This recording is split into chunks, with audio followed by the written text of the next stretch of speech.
ka papa papa mopola chica papa papa nyanya papa chica kuchu kuchu kapala gara banana pop garam papa papa la na baru papa rishka papa papa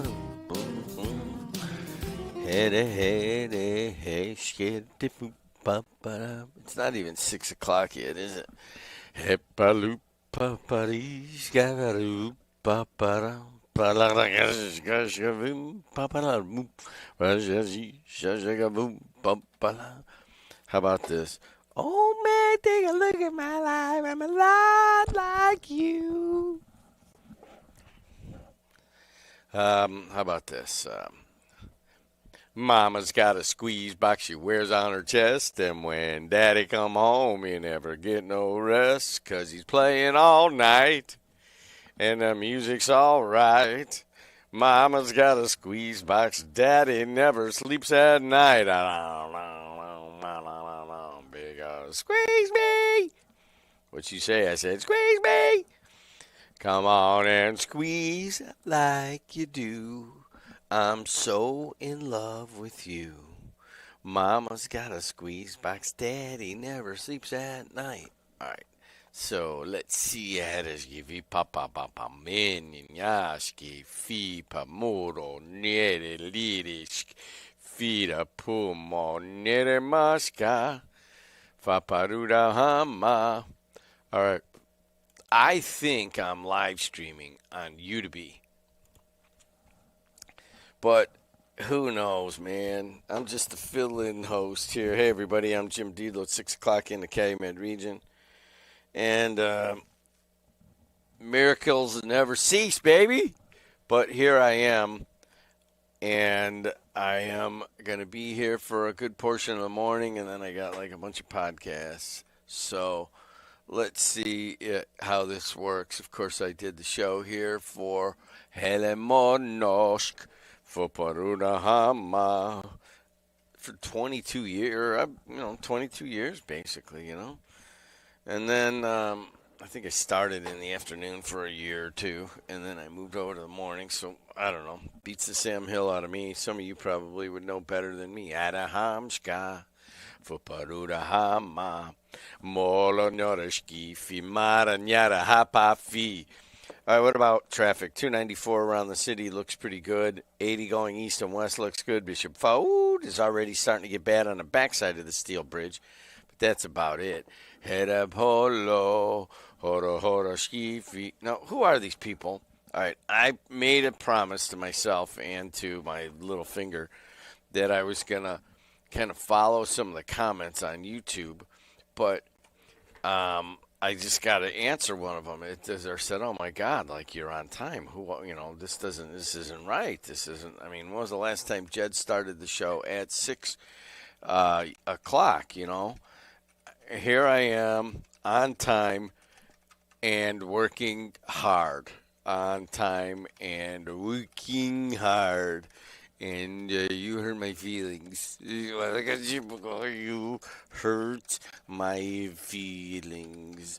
If you want to see me, all you got to do is go to UDP, and there it is. All right. So let me get that off of there because it's so distracting. Let's go back to traffic. 294 around the city. Yeah, Bishop Ford has already started to back up, but that's really kind of minor coming up the gut of the South Line. And then Dan Ryan actually looks pretty good. Skyway, Toll Road, Borman, I-65, they're all moving along pretty well. That is a swig of Munster Donut, large hot black coffee. Here Moshko, Farapura Mana, Mala Naraski, Moro Noroskirefe. I went in there and they were kind of busy this morning. Some guy ordered like 6 dozen donuts right in front of me, and I'm like, hey, come here. All I want's a large hot black coffee, but it was like 5, it was early, so I don't mind. Before we go anywhere, this traffic is sponsored by the Original Region Hot Sauce, Gindo's Collaboration Hot Sauce, and it really it's really very good. And the other day I got some Mexican food, and then the wife took the salsas to her work, so I didn't have any salsa. I couldn't find the salsa. I didn't move the milk. And so I'm like, well, what can I put on these? I think it was Chipotle we had. Don't. My wife said, don't ever tell anybody I'm eating Chipotle, but it's actually pretty good. I'm like, well, I won't tell anybody then. Don't worry. But here it is. When you got a mug like that, see, now here's what happens. All right, let me get a picture of this guy. All right, let me see if I can find it. He is the principal in Crown Point, right? And he is, I think it's St. Mary's in Crown Point, right? And he has been doing this. Tom Ruiz has been doing this for a long time. This is the kind of guy you want running a Catholic school, right? And I think he's been there for like almost 20 years now. And he made this hot sauce. Think about it. You're a Catholic high school or a Catholic school grade school principal. It's the biggest, might be the biggest one, either that or St. Tom's. And you go, oh man, we make this hot sauce, and I could use a few extra shekels, So he makes this hot sauce, and he's doing really well with it. But he put his face on it. So Ruiz did not come here and ask me my marketing expertise. By the way, today at 9:05 you'll hear Mastering Local Marketing. It is our most popular podcast. It's me and Matt Hansen. And if you are a local business, the pivot to local is real. All you got to do is call us, and we'll tell you about it. But anyways, Ruiz, this is amazing hot sauce. So I got the Chipotle and didn't have any salsa. And I'm like, well, you know what? Let's just try some of this original region hot sauce. And just all you got to do is turn it the other way when you're eating it so you don't see Ruiz's face. Now, Ruiz, if you were really smart, you would have put your wife's face on there. But, anyways, this stuff's really good. Go get some. It's called Region Hot Sauce. Just put it on the internet. You need to get something special for somebody or whatever. You don't know what to get them. You could also get them at Heartland Sports Network. Quarter Zip, we just got them in. I think we got like 100 of them. So I think we're going to be putting them up on the website. So we'll put Region Hot Sauce up there if we can, too. All right, let me go back. I was going to finish traffic. I think I did. Oh, I said I was going to tell you about the weather, and it is wetter today, man. Yesterday, it was just a bad day. You walked outside at certain times, and you're like, hey, man, it's freezing out here. What the hell happened? And then the day before, remember, or Monday, it was up to 78 degrees. And then yesterday it was in the it was in the 30s most of the day, upper 30s, low 40s. And now today, back in the 70s, right now it's actually not too bad. It's kind of mild, not real windy. It's 38 degrees here at the Strachan Van Til Studios at Radio Center in Hammond, Indiana. And it is 39 degrees at Ironworkers Local 395. And then it is 38 degrees at Laborers Local 41 in Munster. A couple of thunderstorms around, some severe, mainly later, cloudy, windy, and warmer. Storms can bring flooding, downpours, large hail, and damaging winds. Tomorrow, Friday, Good Friday, variable cloudiness, a high of 60. And then tomorrow, by the way, I forgot to say, tonight is Bishop McClory is doing Mass, or, what's that Mass on Thursday, the Holy Thursday they do? I don't even know. It's been so long since I've been to it. But it is, this program has been changed. You want to save the changes before exiting? Yes. Okay, let's go to the next one. Okay. So tonight, I think it's at 7 or 6 o'clock at St. Tom's. I may even go over there, but I'm kind of babysitting, so maybe I'll make the kid come with me. Say, hey, what am I doing? What am I doing, Grampy? You never took me to a place where I couldn't scream out loud at will, so maybe we'll have to go sit in the baby room. Take your kid in the baby room at church. You're just like, oh my gosh. People's kids are so unruly until it's yours going blah in the middle of Mass. Anyways, high of 71 today, variable cloudiness tomorrow, maybe a little bit of sun, high of 60, and then by the weekend, a high of 64 on Saturday, breezy with periods of rain, and then it warms up, gets into the mid-60s, and then it drops again on Sunday, high in the upper 40s, maybe low 50s. mostly around the Calumet region. So I'm with you guys today. I'm the chosen one today, the morning host. I have made it clear and that in the second quarter of 2026 that I'm a businessman and a marketer first, and then some other people have said they would take over the heavy lifting of doing the morning show, and I very much appreciate it, as I'm able to get out and already have done some things that I probably would not have gotten to otherwise. But it's pretty cool. 219-845-1100. It's cool that so many people are coming together. And then, I'll be back right after the 4th of July and, say, hey, thanks for your service. Bye. But we'll see what happens after that. But for now, you got me today. I have a couple of special guests today. It's 7 o'clock, 7:05. Eric Schultz of Local 7-1. The operators of British Petroleum are locked out. And they are picketing right now down Indianapolis and 129th Street. And people are beeping and big trucks and the Teamsters go by and they make such loud, ghastly noises with their horns. But and they have fires going out there and people are rotating the pickets. So Schultz is going to tell us what the heck's going on. And then 7:35, I've got Dave Pischker, the legendary baseball coach at Andrean. We're going to kind of talk about the upcoming season. We're going to be talking about some cool stuff he's doing at Andrean. And just because I can, Pischker will be here. He's a legend, perhaps maybe in the top 5 baseball coaches in America, certainly now and maybe ever. And I'll just make a little fun of him just because I can, because he's Dave Pischker, you know what I mean? But no, he's coming in at 7:35, so I got Schultz at 7:05, Pischker at 7:35. And then I'm just hoping I didn't double book anything because I was sitting in bed this morning going, God, I had somebody else and I can't remember who it is. Maybe it's Tom Ruiz. Maybe he's going to come in here and I'm going to tell him a little bit about marketing. You're putting that mug on the front page right there, Ruiz. This is the best hot sauce. I would not put any other hot sauce on a taco other than the original Region hot sauce. But you just got to turn it the other way so that you're not looking at Ruiz. Hey, I'll be right back on The Voice. All right, so this is all color-coded. Let me hope that I am playing the right color.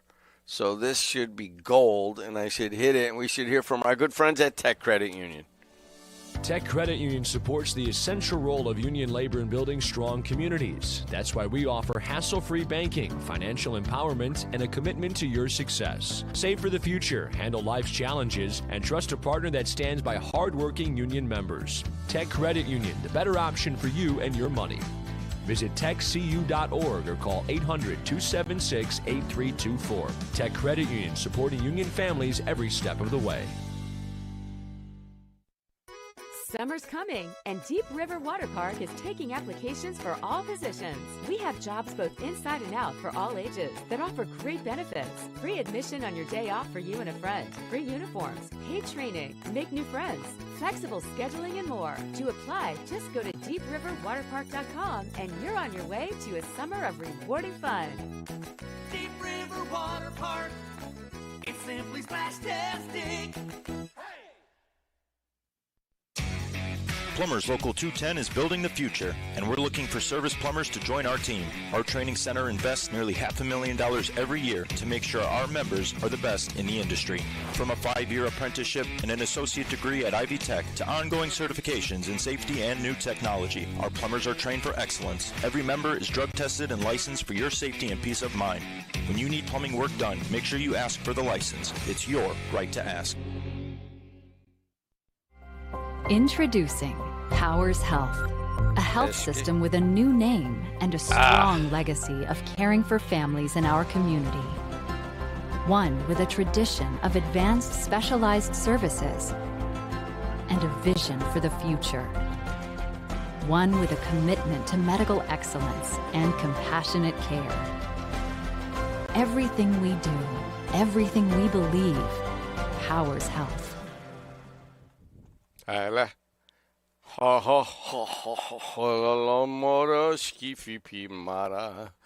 La karashimada pi pi pi de mo. All right, why is this not playing? So it should be on these usual. Introducing Powers Health, a health system with and a strong legacy of caring for families in our community. One with a tradition of advanced specialized service. Wow, where's that coming from? Oh, I know what that is. One with a commitment. Oh, wow, that's pretty crazy. Look at this. Listen. Everything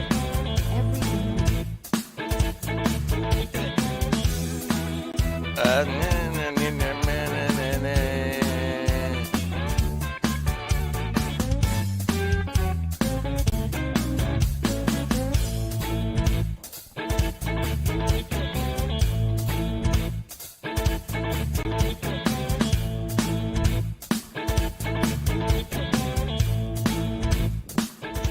All right. Pretty good. Pretty neat.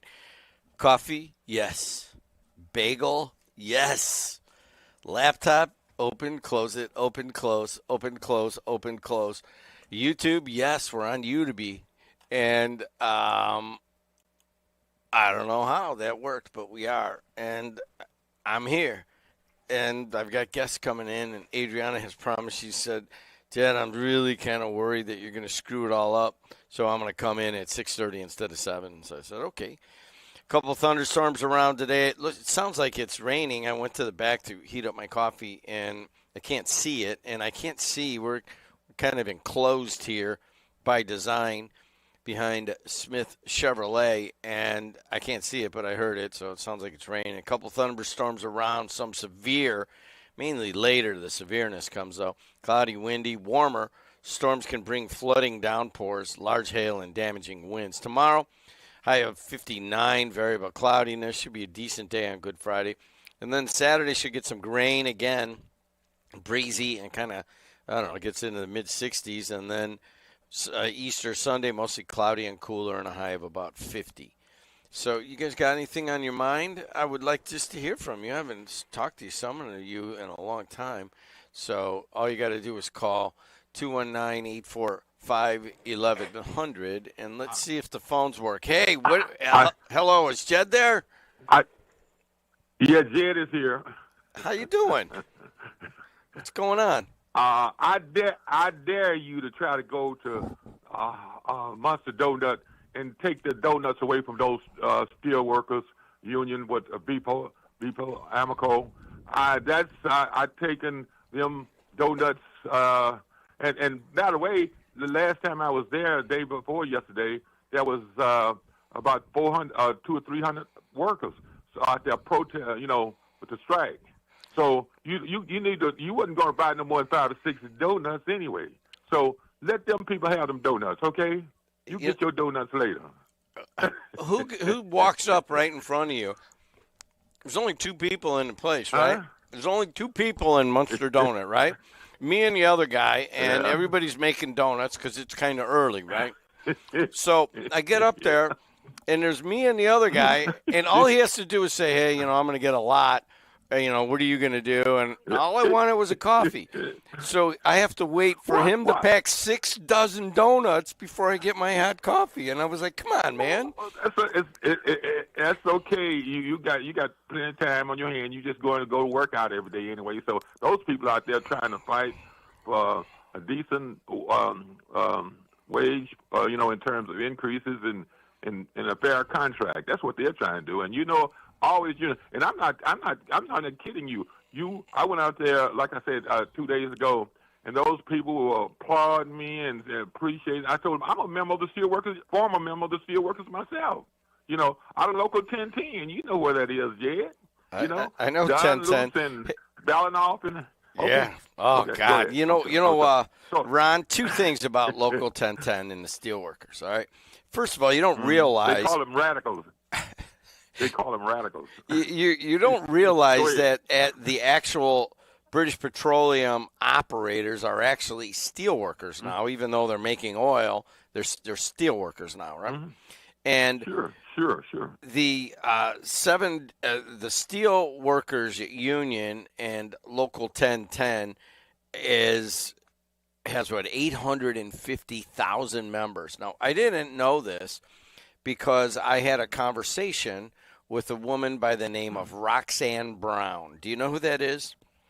Now, she is the that name. I don't. she is the brand new president of the International Steelworkers. Brand new. She just gets in. She just gets into office, and they go, "Hey, you got to go to a lockout in Whiting, Indiana." And she's like, "Huh?" But she presented very well, and she agreed to come on with me. But now I got to come on again just to have Roxanne Brown. I think next week I'll have her, or next a week from Monday. So we will have her, and you'll be able to hear what the steelworkers plan in terms of negotiations. How long do you think this is going to go on, Matlock? Well, let's put it this way.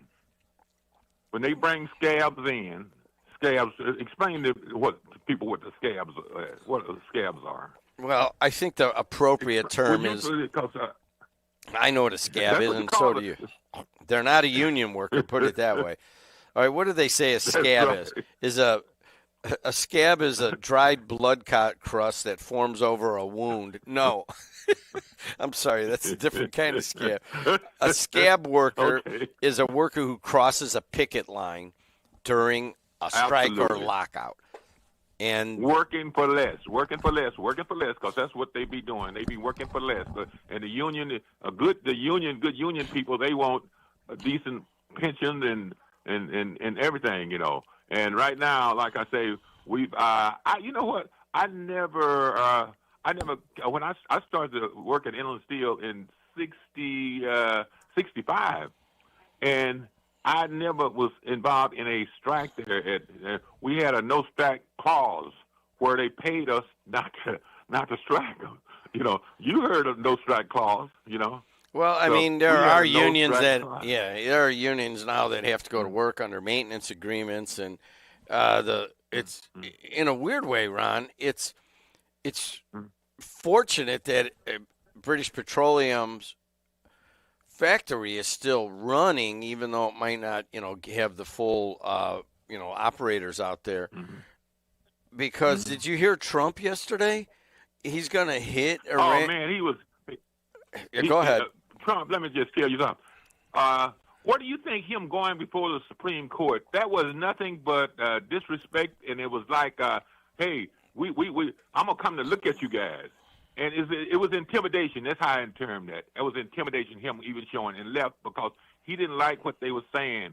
Those people that put on there, Jed, and you know that. Maybe this public don't understand. They'll put on there until they die or retire. You can't get rid of them. So if Trump puts some of them on there, he gonna tell you today how disappointed he was with them. You know, we know what Trump is about. It's about himself. Well, he went to the Supreme Court, and in the past, presidents don't do that. Never. Unprecedented. Because they don't even want the appearance to the rest of the world and to us that there is some impropriety in, intimidation or influence by the president on an independent branch of government. So, but here's what I'm reading. Now you understand. Go ahead. Now you understand that. So when you understand that, but when Ron Matlock say that, intimidation. What do you think that was intimidation? I think so. Now, just you got an opinion. You can say it. This is a Radio Free America. You can say it. Well, I mean, I'm pretty much for division of the three branches, and I'm not. Okay. But here's what it says here. One of the opinion writers: Trump is happy to browbeat whoever he can to get what he wants. And he's reserved some of his most pointed criticism for Supreme Court justices that he appointed. Can you imagine this? You get appointed, and then all of a sudden the guy's sitting there glaring at you, but he can't get rid of you. So too bad, so sad. Yeah. But anyways, the president. All right, here's something I got to ask you, Matlock, and then I got to take some other calls. Okay, all right, go ahead. And then I got to move. Go ahead. And here you go. Go ahead. The president made the case, and it's a good case, that he's bombing Iran with Israel back to what he calls the Stone Ages because he's afraid they could develop a nuclear bomb, and that would be bad. How do you feel about that logic? I don't like that. I mean, he's pretty good at communicating stuff that is not the case. I didn't think very much of that. I really didn't, because basically what he's telling people, I did this to keep them from putting the nukes on us. That's what he said. Well, that was what he was saying, and what I'm asking you, Ron, is that I mean, it's from a communication standpoint. I'm always looking at it from the crisis communication standpoint, and I'm like, it's really not bad strategy, because you got Epstein off the front page, and Epstein is the worst thing that has ever happened in America in terms of sex scandal. And it is just going to grow. And he just needed to get that off of there. So it worked. We're not talking about that. We're talking about this war in Iran and how it affects the guys walking over here at British Petroleum.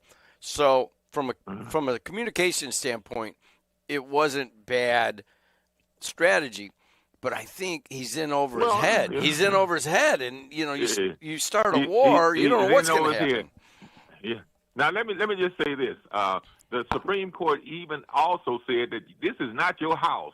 This is not your house. He told you to turn this thing down. Now he's going to ask for billions of dollars to rebuild this thing, and they say this is not your house. In other words, they should have got to him early on before he knocked it down and told him, don't do it. But they didn't do that. And he knew what he was doing. He knew what he was doing. Hey, I'm going to do this because if I had tried to...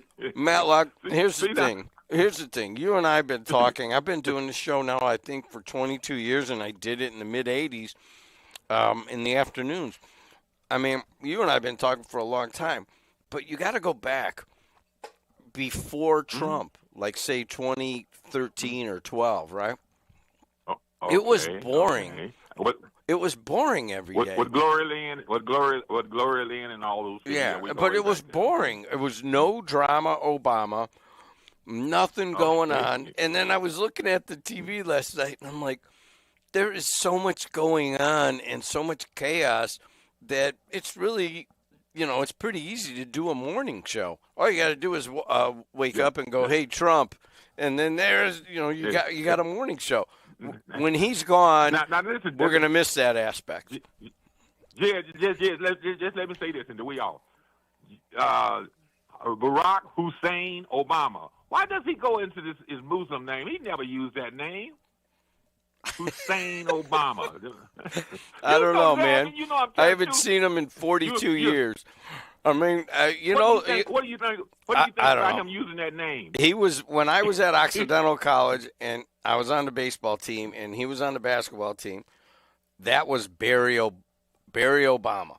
And I remember they needed players sometimes, and I'd go out and play because he was on the JV.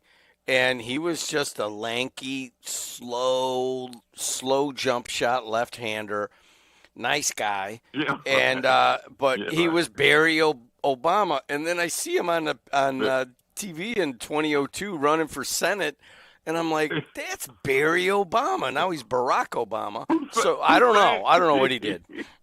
Hey, man, I got to go. Okay. You're the best. Thank you. Talk to you, man. Take care. See ya. Laka. Can I take one more?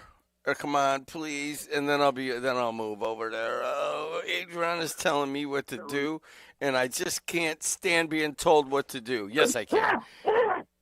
Hello. Hey, you're on the air. Hey, I got an idea. That'll be the first time that ever happened. I didn't even use your face for the Artemis cartoon. Oh, come on. But anyway, do you know how to get a politician down to WJOB? Munster Donuts. No, tell them there's a photo op. All right. Hit the Chicago Tribune, too. You know that, don't you? What about them? We got to talk. We got to talk out something besides Trump is bad this morning. So I guess Chuck Poland was involved. Is that if you and I made the cartoon and I put somebody out in it. You could say there's a protest. Huh? You didn't put me in like a bikini or anything like that overnight, did you? Because those are funny. Yeah, that was in that PSA one. Yeah, but I'm like, well, people are texting me. My cousin texted me. One of the Rexes texted me, and they're like, "Hey, you want me to take care of that?" And I'm like, "No, it's all in good fun." You better watch out. You see a Rex truck around. One of my cousins gonna. But anyways, keep going. My fault. What were you saying? Anyways, this is hit the Chicago Tribune, and what has happened here? People are finally waking up. If you say photo op or ribbon cutting, politicians will show up. But if you say, we're going to protest NIPSCO, politicians don't show up. So we have a hard time of getting politicians down at WJOB. All you got to do is say, there's a photo op, Jed. Well, two things. That's nothing new. I mean, I was doing this in the mid-'80s. I was actually happened to be a reporter who could actually take photos, so it didn't matter because it was all radio, but I would get a side gig doing photos. I'd go cover it for the radio, and I'd take a photo, and I'd give it to, like, the AP or something like that. That's nothing. That's absolutely nothing new. And the second thing is, I do have to address this. In terms of my relationship with the local political establishment, I think sometimes what happens is you're in a job long enough to develop a lot of people who dislike you personally, and that's just how this is. And they don't, especially in this world, MX, right now, like if you say one thing bad about this politician didn't come somewhere or they didn't do this, then they hold it against you possibly for the rest of your life. It didn't used to be that way. I used to come on the air in the mid-'80s, and I would just rip on everybody. And then, I'd go see them at a fundraiser, and they're like, dude, what are you saying that about? Let me come in and let me counter what you said. And then that's how it would go. Now they just dislike you. So I've been here long enough that Adriana and Starkey and some of these other people are like, hey, dude, this guy doesn't like you, or she won't even, talk to us because they don't like you. So I've been here long enough to build up people who dislike me personally. So that is the reality of the situation, and that's why some don't come here. You know how that works, so let's just leave it there. I'm going to help you out. All right, MX is going to help me out. Maybe you're better off.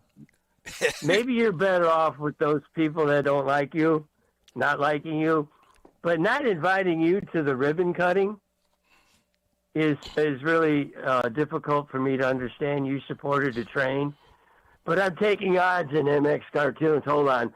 I'm taking odds. You could tell I'm a real steel worker. You know what I'm saying?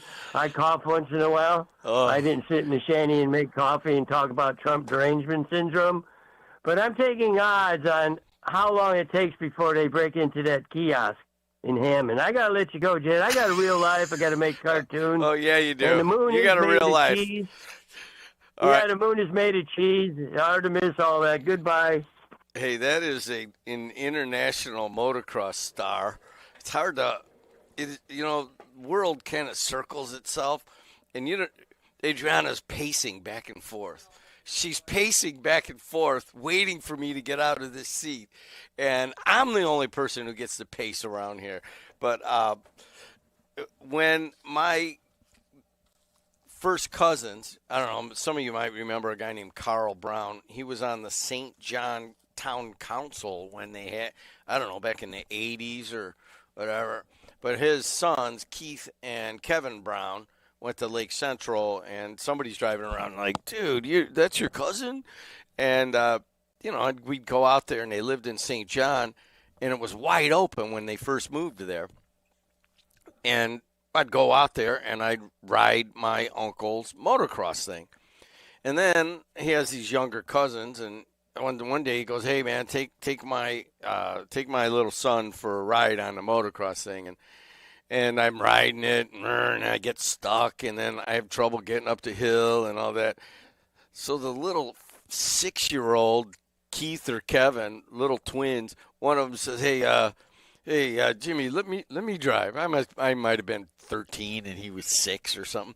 And I go, "You're 6 years old." He goes, "Oh no, I know what I'm doing." So we switch, and I get on the back of this little 6-year-old, and he is driving this little motocross bike like a pro already at 6. And then he became one of the top motocross drivers in the Midwest. But his idol was MX. So I was going to see MX's races long before we ever had a relationship. The guy's, he's like Evel Knievel. He's broken so many bones in his body that, you know, like he hasn't broken his ear bone yet. That was the joke about Evel Knievel. But he's had so many accidents, and he still rides his motocross bike. But I need to nominate him for the Hammond Sports Hall of Fame. And I know some of you guys are thinking, "Oh, it's not a high school thing." And well, he was an internationally known athlete from Hammond, and he deserves to be in the Hammond Sports Hall of Fame. Be right back. Our good friends at, hey, what's this? Hey, Nicole. Excuse me? Hey, Nicole. Nicole. Life's biggest challenges don't come with a warning. When legal issues arise, whether it's a car accident, personal injury, criminal charge, or representing you before municipal boards, you need a trusted advocate on your side. At Westland & Bennett, we listen first because your story matters. We provide strategic, personalized legal solutions to protect your rights, your freedom, and your future. Peace of mind starts with a conversation. Call 219-440-7550 today for a free consultation. Ennigenberg Roofing offers roof replacements, repairs, and new construction. CertainTeed Shingle Master certified, our goal is to treat every customer and project with respect, courtesy, and honesty. Serving Northwest Indiana for over 63 years, contact us for a free roof replacement estimate at 219-365-8879. Mention this ad and receive a free upgrade to CertainTeed Pro Shingles. And Ennigenberg Roofing, 219-365-8879. Indiana wants me. Know a Hoosier serving in the military or living overseas? Indiana wants every eligible Hoosier to participate in our elections. Military and overseas voters can register and vote securely from anywhere in the world. Voting assistance for service members, families, and eligible Hoosiers is available now. Visit IndianaWantsYou.com or contact your county election office. And remember, Indiana wants you. Message sponsored by your Indiana Secretary of State. Indiana wants me. Do you like to work with your hands, creating something from nothing? Then think about Laborers Local 41. You'll get 432 hours of apprenticeship training, all while earning a wage with benefits and incurring no student debt. You'll travel to different job sites, learn tons of skills, and in a lot of cases, be the first one on and the last one off a job site. It all starts at laborers41.com. Good morning, everyone. You're listening to The Morning Show on WJLB, 1230 AM, 104.7 FM in Hammond, Indiana, and you're also watching live here on YouTube. So we're going to get started with some weather real quick. Let's take a look here. I see. Where's the earbuds we gave you? What's that? The earbuds we gave you. I don't think your mic's on. I think I got the wrong one on. Try that one. I don't know, man. It's all messed up. It's all messed up. We're all good. Okay. So taking a look at our weather currently right now at the Shack and Van Til Studios, it is 42 degrees today. We're seeing highs of 72, lows of 49. Thunderstorms and some severe weather mainly later in the day. We're going to have some cloudy conditions, windy and warmer, and storms can bring flooding, downpour, large hail, damaging winds. Tonight, windy this evening, shower and a heavier thunderstorm, mostly cloudy, and storms, again, flooding, downpour, hail, damaging wind gusts, possibly isolated tornadoes in some areas. Taking a look at this Easter weekend on Good Friday. Friday, highs of 59, lows of 45. Variable cloudiness, periods of rain and a thunderstorm. Looking at Saturday, highs of 64 degrees, lows of 35. Rain, cooler in the morning, partly cloudy. And then for Easter Sunday, it shows that we will have a high of 51 degrees and a low of 36. Mostly cloudy and cooler and partly cloudy in the nighttime. You got traffic for us? Yes, 290. Hello. I'm going to go like MX. Excuse me, 294 around the city looks pretty good. 80 going east and west looks good. To Bishop Ford is lighter than normal. It's already getting into kind of Eastery traffic. Here we are on Holy Thursday. I believe that Bishop McClory is doing the Mass tonight at St. Tom's. Can you look that up and get us an?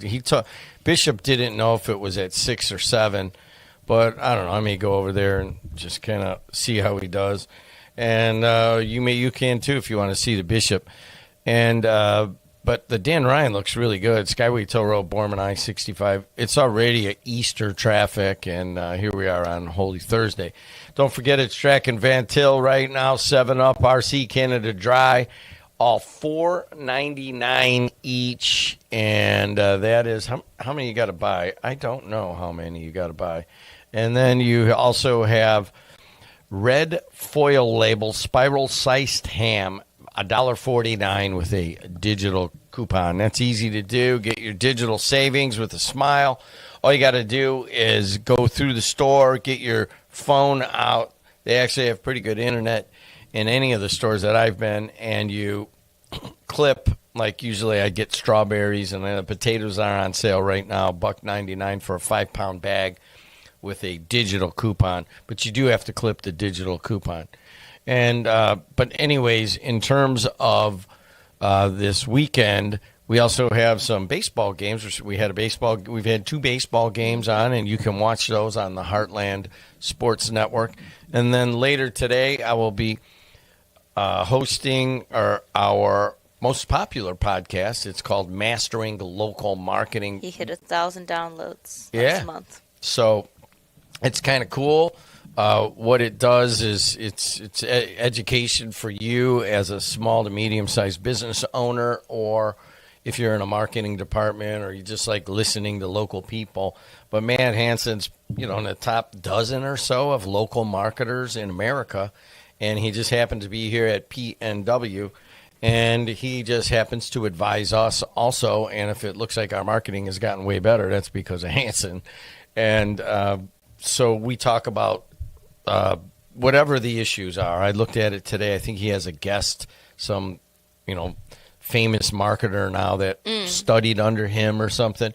So I think so. I was asking him yesterday, but I don't know if it's the guest I'm thinking of. So it's kind of like here in a way. Mm-hmm. A lot of people work for me long enough to just kind of learn a few bad habits, but hopefully a love for media. Mm-hmm. And people leave usually like I left, kind of just a little bit agitated that they didn't get paid more money. So they're like, man, that guy's kind of cheap. And I'm like, well, I learned from the best. I learned from Julie and Colby.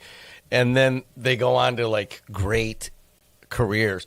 One of my first news people, her last name was Whalen. Mm-hmm. And you know how Lori Whalen comes in here? That was her niece. And she used to do the news here for a couple of years. And then one day she goes, I got a job with CBS. And I'm like, oh, CBS. Wow, that's pretty cool. It wasn't for doing news. She is, when you go and say you're watching Paramount or CBS, and then she was one of the first people that were selling ads into online platforms. And she's, moved way up there. Mm-hmm. So it's kind of similar in that you get a number of people that went to school under Hansen, and then now they're in big marketing positions. One of them worked here, and I went to her wedding, and I can't think of her first name. Big, tall, not big, but just a tall woman from Russia, from Belarus, and she was amazing marketer, and she was one of the original people that said, Jed, this sports thing, you need to go that direction. This was 4 years before we did it, and now she is with Microsoft, or is it I don't know who you're talking about. Walmart? I don't know. Walmart. She does like the website for Walmart, and we haven't been able to get her. Partly because I think she got married and moved out of the area. But anyways, we got that. I got the list of masses that Bishop McClory will be at. All right. Where is he going to be tonight? Yeah, so let's take a look here. This morning for Holy Thursday, Bishop McClory will preside at the annual Chrism Mass at Holy Angels Cathedral.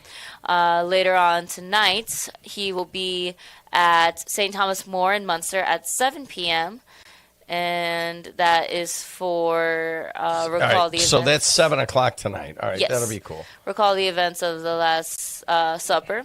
For Good Friday, April 3rd, at noon, Bishop McClory will lead those who gather at the shrine of the Christ Passion in St. John through the Stations of the Cross, and then later on at 7 p.m., he will head to LaPorte County for the Lord's Passion at Queens of All Saints in Michigan City. At 8 p.m., the community will host Condolences of Mary, also known as El Pasame. Let's see here. On Saturday, April 4th, Holy Saturday, at 8 p.m., Bishop McClory will be at Our Lady of Grace in Highland to preside at the most solemn liturgy of the year, the Easter Vigil. And then Easter Sunday, he will be back at Holy Angels Cathedral. She's Adriana Alvarez. If you want your own podcast, the reason I bring up Bishop McClory is I was hearing you want a podcast. You want to give him a podcast. I didn't discuss it with you, I know. So if you guys are looking at how things kind of work, Adriana runs all the podcasts and the content. Lynette and Lori kind of run the radio part. And then Sam and Ben kind of run the Heartland Sports part. And the agreement is that I'm supposed to talk to the head of each one of these verticals before I make a decision. And I got inspired because the bishop was here, and he started talking about, well, I kind of why I like this. I like being on the media, and, we're dabbling with the podcast, and you know how that is, where you don't really have it organized, and you don't really know where to go. And I'm like, well, I'll tell you what, Bishop, I will, Adriana went to, St. Stan's, she'll give you a podcast for a while. Now, the guys that are all paying are like, hey, man, I go, what, you want me to give you a podcast and, make the bishop pay? So I said that you would start out his podcast for a while. So that's how it went. I'm apologizing publicly for not running that by you yet, because that's the agreement. No, I got a text yesterday, and I was just like, okay. And I was like, well, I know Tom Daverton did an interview with him, so I would get the contact information from him. I didn't know if it was like a 2-minute conversation. All right, cool. Yep, we'll do a podcast, handshake agreement. All right, be on your way. So I don't know, but yeah, I think it would be very interesting, especially because, like we were talking about on Tuesday, a lot of these churches are closing and or combining with each other, and some people are kind of like, why are they doing this? What's going on? This has happened before, but not maybe as big as it is at the moment. I think it's at 41. So I think that would be very interesting to talk about. And then also just his journey into the, I don't know, what would it be?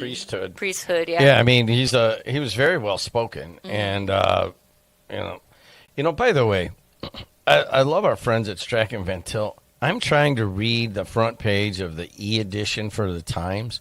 Yeah. And every time I click for it, the ad comes up for Strack and Van Til, and I can't get out of that ad. Do you know how to do that? Yeah, I don't know. You have to show me. So I got to look on the app on my phone, and we will. The moral of that story is that by last night I was getting texts back and forth about trying to schedule Bishop McClory for his first podcast. Are we supposed to have somebody at 6:30? You know what? All right, so I need to explain this, all right? Okay. Dave Pishker's coming. He is the baseball coach at Andrean, nationally known baseball coach. And one of their people called me while I was on vacation. So I'm like, well, I got my computer here. Or actually I had my phone. I go, I'll just put it into my phone now. And I'm not supposed to schedule. You are supposed to schedule, and Lynette are supposed to schedule. So twice I have stepped out of the bounds of the agreed upon arrangements. And so I put Pishker in here. I go, all right, Pishker's on at 7:30, right? So I put him in at 7:30, and I put the names and send him something. And it's fine. It says 7:30. But then I fly back from Florida, and I didn't realize that was put in on Eastern time. So now he's getting a notification that it was 6:30. I have it on my thing as 6:30. So if you're on vacation or you drive to South Bend or you go to Lafayette and you put something in, I didn't know that it's putting it in at Eastern time. And so there was confusion. So I don't know if we're double booked. I feel like I booked somebody else at 7:30, but they're going to have to go after him, after Dave Pishker, because he works at a school and he's only got so much time. Yeah, we got P&W today at 8 o'clock. Well, that's not on the schedule. I know. I didn't see it on the schedule, and they're like, yeah, we're on this today. I was like, okay. All right, so we will get them moving, and we will get everybody all together. Yes, so we do need to hit a few things. So we got Schultz. So here's the thing. On that Zoom over there, I have it scheduled at 7 o'clock. It will start, and you can go live with it. Eric you Schultz. Did a Zoom? It's a Zoom, not a Riverside. And then Schultz will join us, and then we will talk to him, and then Pishker will come in, and we'll talk to him, and then we'll take a bunch of calls, whatever. Hey, guess what came to IUN yesterday? It was the trophy.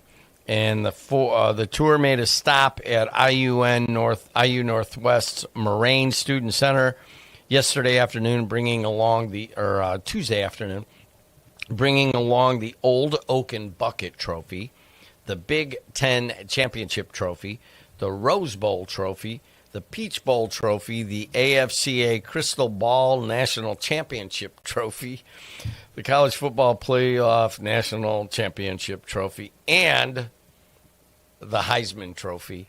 And they were all, that one, of course, went to Fernando Mendoza. And they were all out at IUN. And Andrew Garcia was there and filed a report on it, which we don't have right now. But you guys have been hearing it play throughout the week. He said it was the coolest thing to see. The ones who went said that one of the coolest parts was actually seeing the Heisman Trophy as the kind of the highlight of it. If you went out there and saw that IU stuff, can you call us at 219-845-1100? We'd like to know. Hey, a Crown Point High School substitute teacher facing misdemeanor charges for battery and disorderly conduct was seen slapping a student in class during the school day by a school resource officer, and that's according to the officer's report of the incident. Ashante Thompson of Chicago was arrested for allegedly fighting a 16-year-old student. Crown Point police submitted the report of the incident to Crown Point City Court in time for Thompson's first court appearance on last week. Thompson reportedly had swelling and bruising on her left eye, and after the fight, she was treated for her injury at the Franciscan Health Emergency Room. And the police report, as written by the school resource officer Leslie Malarick of the Crown Point Police Department, shows that Thompson and the student fought and pulled at each other's hair over a dispute about the student socializing when she could have been focused on her schoolwork. Thompson said that the juvenile and 3 other students were discussing irrelevant issues, but the student said that she had finished her work and was not talking. So one of the teachers was, quote, getting pushed around between 2 people that were holding each other's hair, the report said. So very unfortunate at Crown Point High School. A woman teacher, I mean, it always kind of, have you ever thought of going into teaching? So actually, if I am accepted into a master's program, I also applied for the graduate teaching assistantship, and where I would be teaching freshman speech. So, well, you're talking college, though. Mm-hmm. I mean, I just can't imagine teaching high school now. I mean, I've heard that it is very difficult. I know a lot of friends that they have siblings that are in high school, and some of them are like freshmen, sophomore in high school. And these teachers, they say that these kids don't really want to do anything, and that is true. Like, they do not want to do the work, and it's not to say like the fault of the teacher or the school or institution. It's mainly the fact that a lot of these kids are very much glued to their screens, and if they are not like stimulated constantly over and over and over again, they get bored very quickly. And we're seeing that a lot with the growth in smaller children as well, at the toddler to elementary school age, with these programmings. And you realize it with a lot of children's shows now. They are very much overstimulating, and they find other children's programming very boring. So for instance, a kid's going to watch Cocomelon or Bluey. They're very much overstimulated, but they are unable to watch something as like Tom and Jerry or like Looney Tunes because it's very slow pacing. So now you take that overstimulated mindset into school where it is very slow pacing, and they're not as overstimulated. They get bored very quickly. They don't want to do anything. They want to be like go, go, go, go, go, go, go, fast pace of something, and they're not getting that in school because it's very much kind of keeping a certain pacing. where did you learn all that? Well, there's a reason why a lot of parents don't want their children watching newer TV shows, and I've realized it. One of my friends, her sister had a baby recently, and they play Bluey in the screen in the background, and like, yes, the kids, they're entertained and everything, Hey, but is the camera on you? Yes, it is. Good, because I'm going to take a bite of this bagel, Go and it's ahead. not going to be pretty. All right, go ahead. Go ahead. Yeah, so, yeah, that they are very much overstimulated because there's not slow moments. It's constantly talking. Everybody's constantly talking, moving. There's a lot of action going on.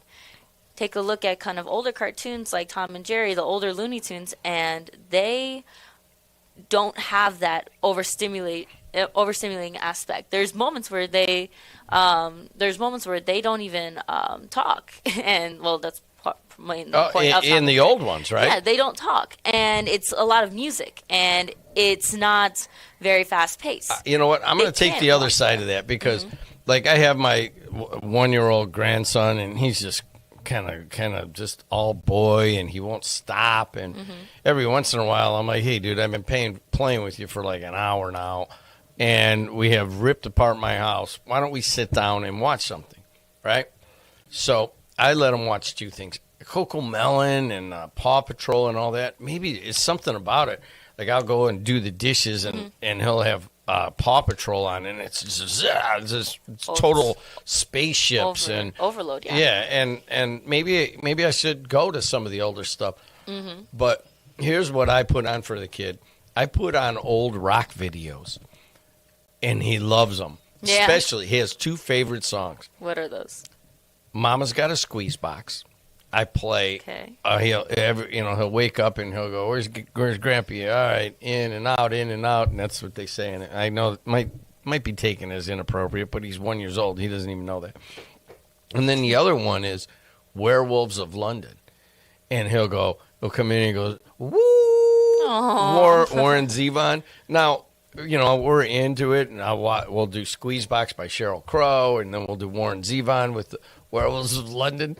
And then one time my wife walks in, and she's like, "What are you doing? You're playing Werewolves of London?" She goes, "There's the line right there. A little old lady got mutilated late last night." And I'm like, well, he doesn't know he doesn't know what that means. But I'm with you. You got to get him off of those. Like, Cocomelon is the worst. Oh, it's awful. Partly it's just, I don't know, and the high pitched voices and it just keeps going. I agree with you entirely. So any of your grandparents or parents, just start playing like old Who videos or old Warren Zevon videos, or this guy like Shaky Graves, Haunted House. I forget, Dearly Departed by Shaky Graves and Esme Patterson, and he loves that song because Shaky really knows how to get down with that song. Anyways, let's take some phone calls. Well, we're gonna take a break right now because it's almost the top of the hour. I'm sorry, bottom of the hour. All right. We'll take a break. On the other side of the break, we got to take Eric Schultz, and we'll have him up next on the Voice and Face of the Region. For over 100 years, Roofers Local 26 has been keeping Northwest Indiana dry and safe. Since 1919, our highly trained members have built a reputation for skills, safety, and reliability. With a 4-year apprenticeship and certifications in OSHA safety, first aid, and CPR, we deliver quality you can trust. When you need roofing done right, choose Roofers Local 26, protecting what matters most for over a century. For more information, visit www.roofers26.com. Are you sausage curious? Who's ready for Polish? Big Frank Sausage has the very best Polish food in the region. You had a mouthful of Big Frank sausage? We have a full bar, dine-in, carry-out, delivery, and catering available. I've had a mouthful of Big Frank sausage. I've got a mouthful of Big Frank sausage. 219-378-9556. Smacznego i na zdrowie. Who's ready for Polish? What if one evening could change a life? At Legacy Rising, every moment helps bring hope to children, families, and individuals across Northwest Indiana. Join Mental Health America of Northwest Indiana on May 7th at the Hard Rock Casino, Northern Indiana, for an unforgettable night of inspiration, elegant dining, and powerful stories of resilience. Your participation helps fund critical mental health programs supporting those who need it most in our community. For tickets, text Legacy Rising 2026 to 33100 or visit our website at mhanwi.org. It's the simplest expression.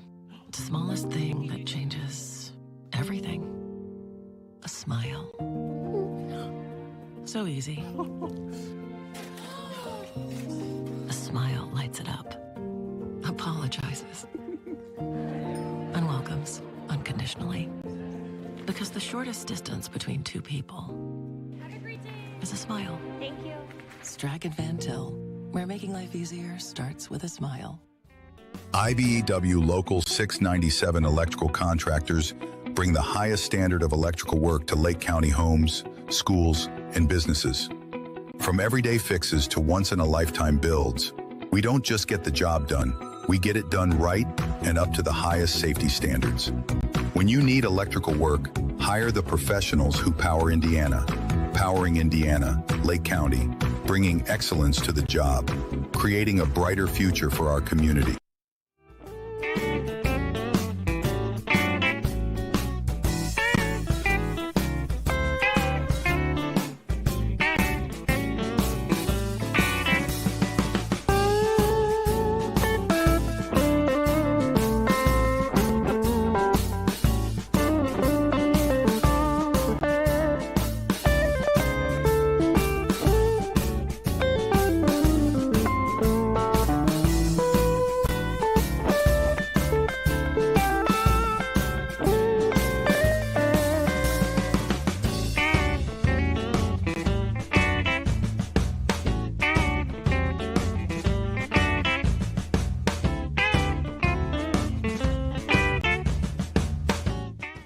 Good morning, everyone. You're listening to the morning show on WJOB, 1230 AM, 104.7 FM in Hammond, Indiana, and you're also watching live here on YouTube.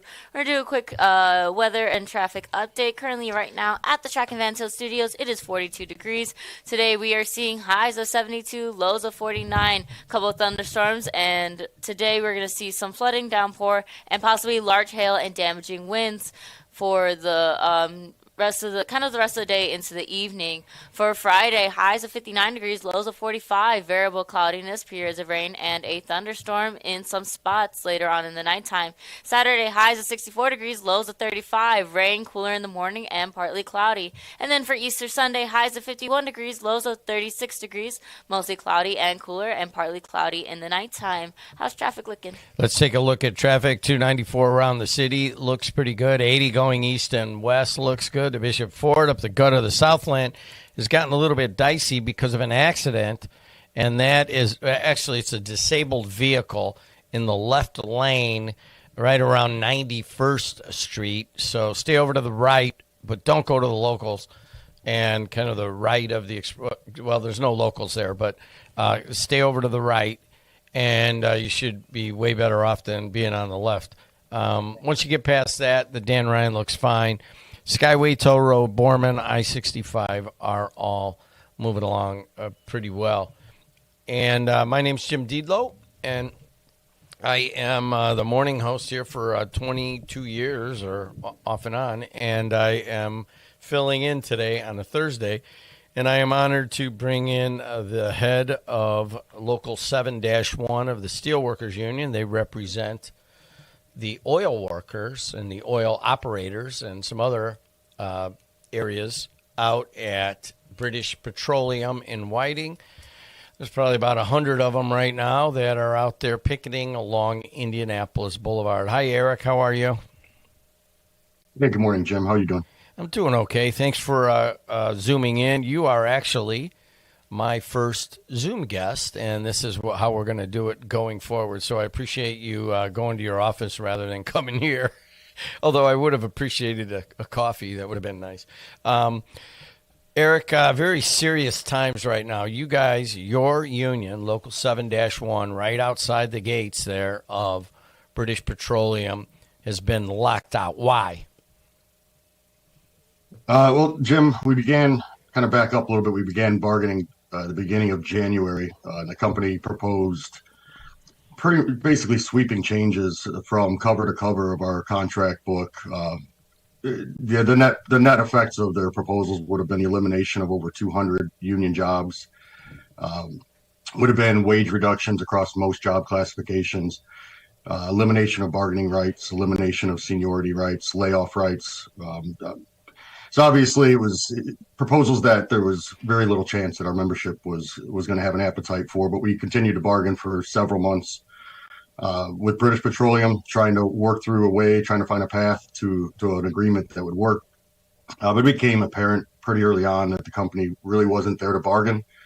It was superficial bargaining, surface bargaining at best. There really wasn't a whole lot of movement to be had, very little consideration for our proposals. We spent the vast majority of time talking to the company's proposals. Eventually, the company passed us a last, best, and final offer, which we took back to our membership for a vote. The membership rejected it overwhelmingly. 98% of the membership voted no on the proposal. Company came back a day later and put on a proposal that was even worse. We took it back, contemplated it, saw what we could try to do to work with it, put a counter proposal on the table. Within 4 hours, the company rejected that and notified us they were going to lock us out. And so here we are today, about a couple of weeks into this lockout by British Petroleum. What's that mean? What are your workers doing right now? And how many are there?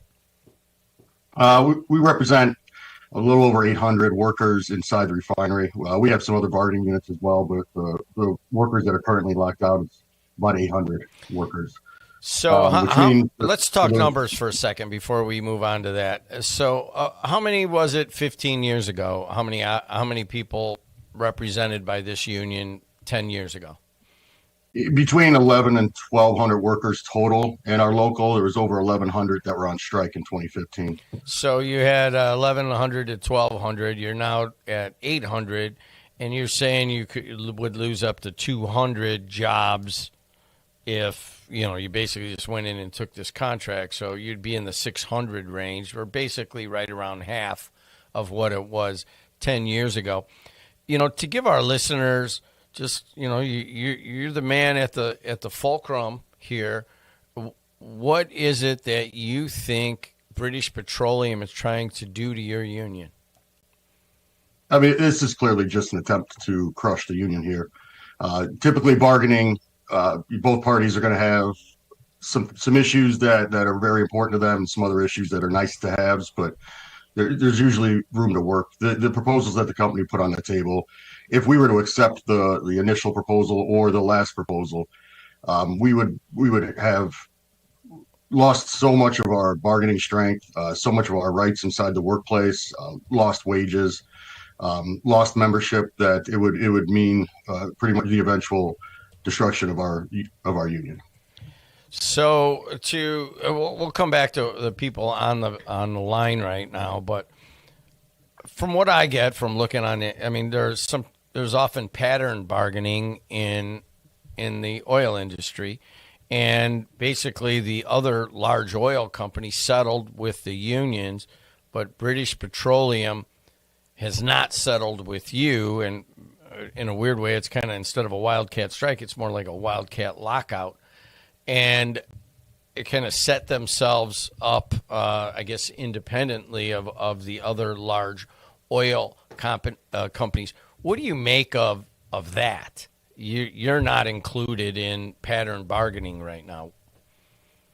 Yeah, it's something that this leadership group, it started in 2022, our last round of bargaining, but they really pushed heavily this round of bargaining. They made it clear that they have no interest in participating in pattern bargaining. Pattern bargaining is something that's happened in the oil industry for 60 years. The companies get together, the unions get together, try to find something that works across the country for the larger issues, and then at each local table you handle some of your smaller issues.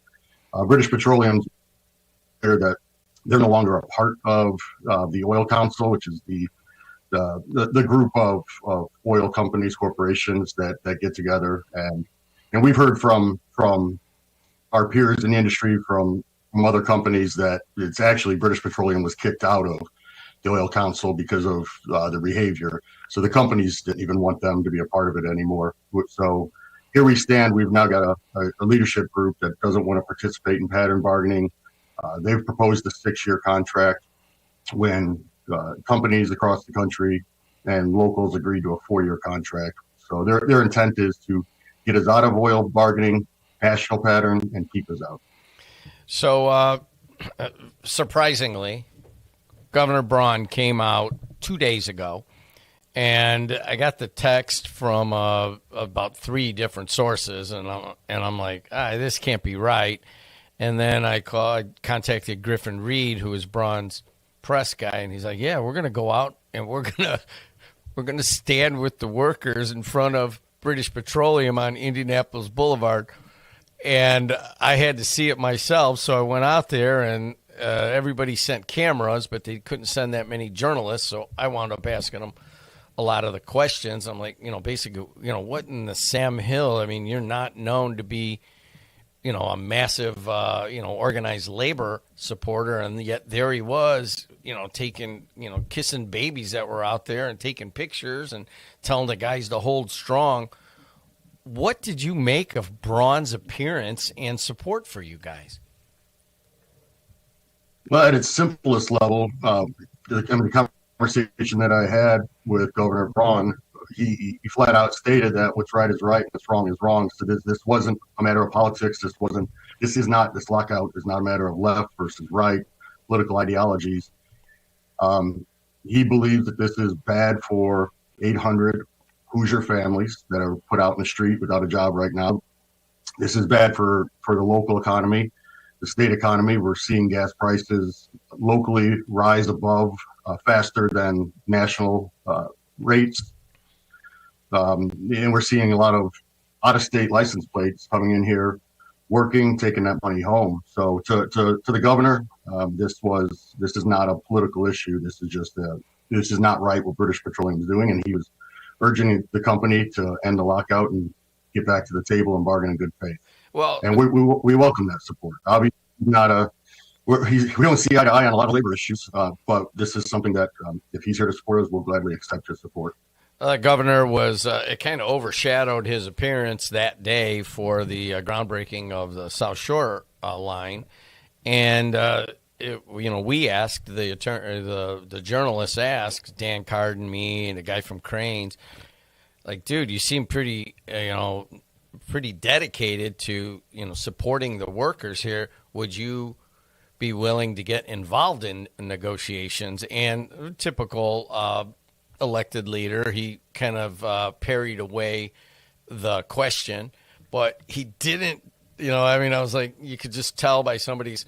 We were with 2 feet from each other. I'm like, man, I wonder if he is going to have a stronger role in this labor strife right now. Can you see Governor Braun getting further involved?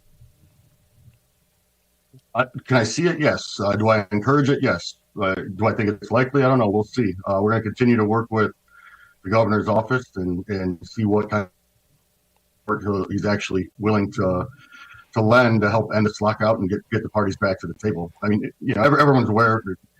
A lot of people are running for office right now, and a lot of people want to come get a picture on the picket line, and that's great, but doesn't necessarily help the membership. There are a lot of elected officials that are doing a lot behind the scenes to help us out, but there is skepticism that anytime somebody shows up, it's just for a photo op and they're going to leave. So to us, it's great. The words are great. Let's see what he's going to do now. Yeah, it was literally, I was very surprised having kind of been in this game for, I don't know, almost 50 years now. So you got 800 men and women that aren't getting a paycheck right now, and they are, aren't they walking the picket line along Indianapolis Boulevard, and anybody could see it that's driven by there. What is the morale like amongst those that are out right now for Local 7-1? Surprisingly, morale is through the roof. It never fails. The group never fails to surprise. In 2015, there was concerns over whether or not we could withstand a work stoppage, and people came out in droves and supported us. This go around, this is not a strike. I want to make that clear. This is a lockout. This is not something we wanted. It's something that we were prepared for, but the membership's been fantastic. Having to try to keep people away from the picket lines, trying to keep the numbers down so that we could have a manageable workflow on a day-to-day basis, so we can manage the numbers, shuttle them in and out. That's been more of a struggle.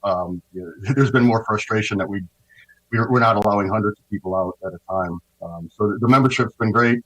And we've got a lot of our membership that have been looking for a couple of months now, looking for part-time jobs, because you could read the writing on the wall that this was going to happen. This is something that the company wanted.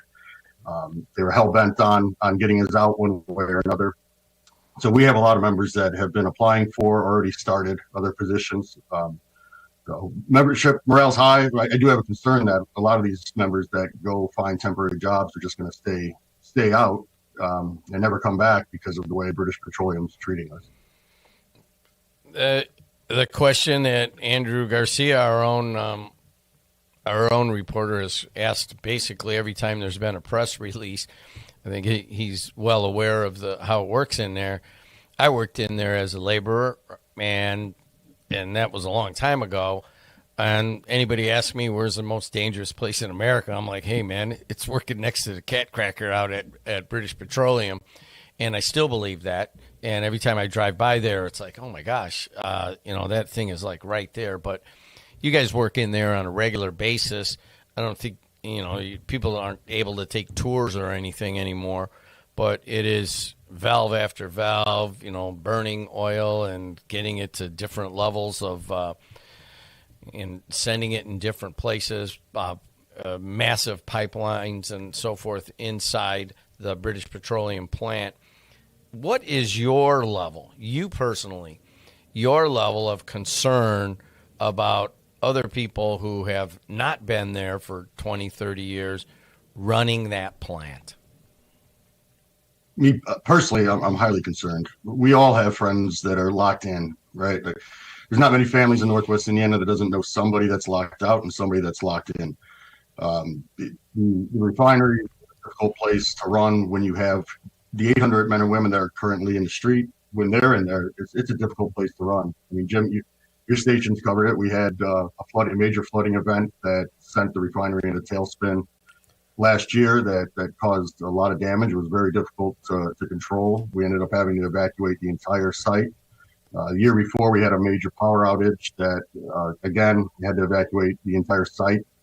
The state of the refinery, it wasn't in a good spot a month ago. It wasn't in a good spot a year ago. The lack of maintenance, the lack of repair is already alarming. It's something that we've been we've been talking to the company about for years now, and it just continues to seem to get worse. So again, with 800 men and women in there that do it day to day, that have done it for 10, 20, 30 years, it's a difficult plant to run. Now that we've got administrators, engineers, salaried staff that are out there trying to do what we do on a daily basis, as well as a bunch of out-of-towners coming up from Texas, Louisiana, Oklahoma to try to run it, I'm very scared about the future of the refinery. One last thing. I mean, this lockout is happening during just an incredible spike in oil prices due to the war with Iran. Just your comments on the timing of all this. Well, the war is breaking out. Yeah, to me, it makes it even more apparent that this was preordained. It was something that the company was hell-bent on doing, because if you were just looking at it right now, to me, it's a complete mistake to push these workers out into the street and to pick this battle right now with what's going on across the globe, with prices already through the roof. If you're looking at this from a business standpoint, this is a great time to be pumping out as much gasoline, as much jet fuel as possible. The margins are incredibly high. So this is not a right now business decision. This is a long-term business decision that was made years ago. The company knew that this is what they intended. They had hoped that we would strike, and if we couldn't strike, they were going to lock us out, because it makes absolutely no sense to do this right now. And we're feeling the pain at the gas pumps right now, and it's only going to get worse. As of yesterday, the refinery was running 100,000 barrels less per day than before we went out.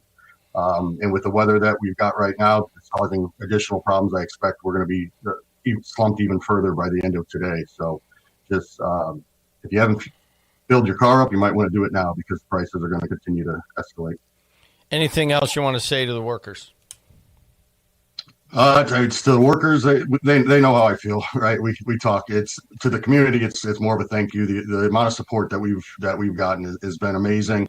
Yeah, I mean, we're not talking one out of every 3 cars honking. When you're out, it's almost deafening when you're out on Indianapolis Boulevard. Every single car comes by honking. We've had people in the community dropping off food, businesses offering to supply us with food and other supplies. So just a big shout out and thank you to the community for all your support. We're going to continue to need it. This is going to be a long haul. Don't expect this to end anytime soon. So hopefully it's not just an initial wave of help. Hopefully people are there. And also, Jim, if I might say, we've got our brothers and sisters who work for NIPSCO that are going to be in the same spot potentially 4 p.m. this evening. It appears as though NIPSCO their executives went to the same conference that British Petroleum's executives went to. They're utilizing the same playbook, and they're about to lock out well over 1,000 of our brothers and sisters who work for NIPSCO. So communities, we're going to be hoping for a lot of community support across northern Indiana. He is Eric Schultz, the president of Local 7-1 at the refinery. And thanks, Eric, for calling in. Thank you, Jim. Thanks for having me. Thanks. If you could end that, I do have a couple of comments. If you could take him down. Thank you. I have reached out to British Petroleum to give them a chance to tell their story on why they're doing this.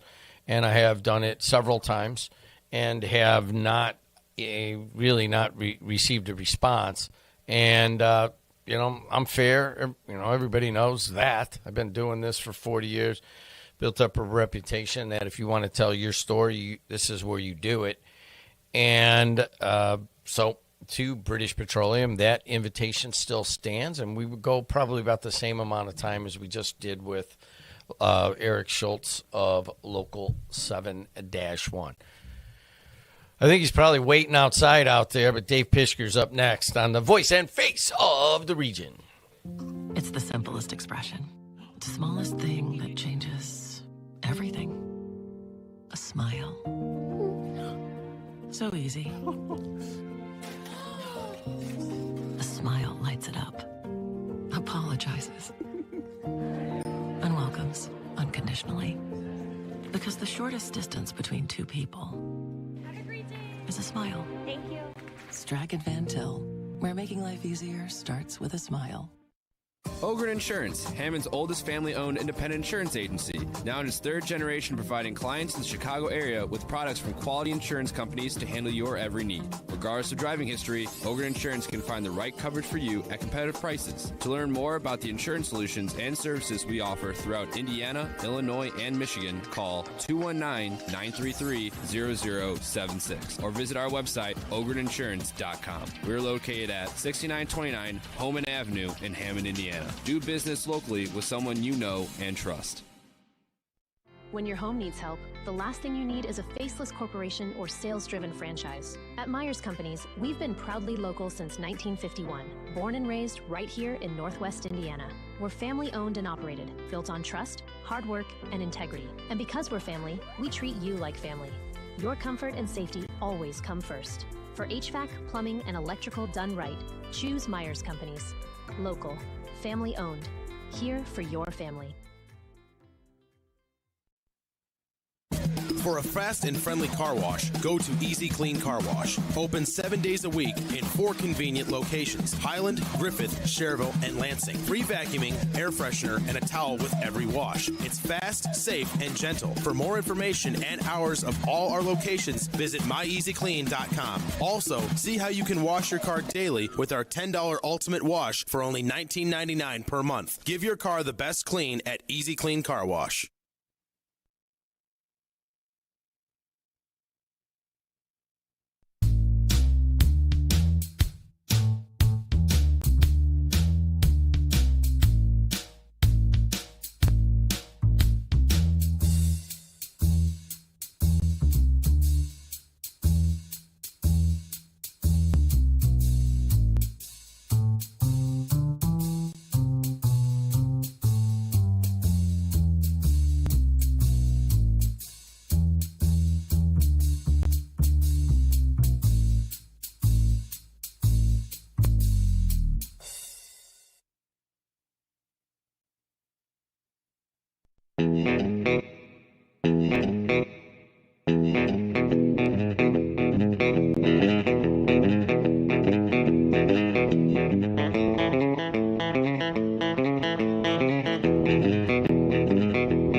AM 1230, WJOB 104.7 FM. You will hear that Adriana will get that interview up with Eric Schultz momentarily. And so when we're done with the morning show and all the podcasts we do, so that should be posted by, well, actually people won't hear it because we have other shows, so till about 2 or 3 in the afternoon. But we'll get that up, and we'll get the interview I'm going to do right now up also. And you can also go to the podcast. It's called Jim Dedelow. I don't do a lot of them, but we'll put that interview with Eric Schultz up on my podcast, and then we'll put the next one that we're doing right now. Let's take a look at traffic. 294 around the city. Looks pretty good. 80 going east and west. Looks good. Bishop Ford is good, but the Dan Ryan is bad. There was a disabled vehicle, some residual problems there. Skyway Toll Road, Borman, I-65, they're all moving along well. The Pride of Bishop Knoll up next with the weather, Adriana Alvarez. Good morning, everyone. All right, so currently right now at the Strack and Van Til Studios, it is 43 degrees. Today we're seeing highs of 72, lows of 49. Couple of thunderstorms around, some severe, mainly later, cloudy, windy, warmer conditions, and some storms can bring flooding, downpour, large hail, and damaging winds. As we move forward into Easter weekend on Good Friday, highs of 59 degrees, lows of 45, variable cloudiness and periods of rain and a thunderstorm here and there later in the nighttime. Saturday, highs of 64 degrees, lows of 35, rain and cooler in the morning, partly cloudy in the nighttime. For Easter Sunday, we have those temperatures drop a little bit to 51 degrees and lows of 39 degrees. Mostly cloudy and cooler weather and partly cloudy in the nighttime. That's all for your weather update.